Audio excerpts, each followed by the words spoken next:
may tungod sa relasyon sa Diyos. Okay? So, atong ginadala din dili may tungod sa reliyon, simbahan o denominasyon, kundi dili may tungod sa atong Ginoong Hesukristo. Nakita man nato din sa pelikula, siya nagantos, siya mismo gunag-gunalan, siya gilaparo, gilatos-latos, gikoronahan tunog, siya nagpasan sa krus, nadagma siya, pero yung dipasan pag-usap, nagbaktas siya, padulong dito sa kumasa sa gilansang. O dito gilansang niya mga kamotong mga tiig. Karon mga kuya, kanato tanan mga bata po, simple lamang, diigugma ta pag-ayo sa Dios. Kini gibuhat ni Jesus dito, mo niya iyang pagpakita sa gugma para kanato. Siya ang sakripisyo, may tungod siya usa ka Dios na maluluyon.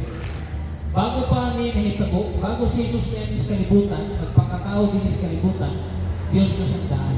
Kung siya ang din sa kalibutan, ang ituyo, ang katuyuan, para ikaw gabo, iyahan ng luwason. Kaya naman, naatay na kong problema sa atong kinabuhi. Ang tawag ani sala. Ang sala, bisan ko salang na kabuo, tama na siya o sakto na para kita mo adto sa impyerno. Ngayon ng Biblia, ang bayad ng sala kamatayon. Kita mga matay, dili lang sa physical, kung dili pati na po sa atong kalag. Wabot ang panahon, mamatay ta ang atong kalag mo diretso sa impyerno. Ang atong kalag na adini ang atong mga pagbati. So kung naata sa impyerno, dito kanunay ka na mabati nato ang kasakit sa kalayo, mawala yung pagkapalo.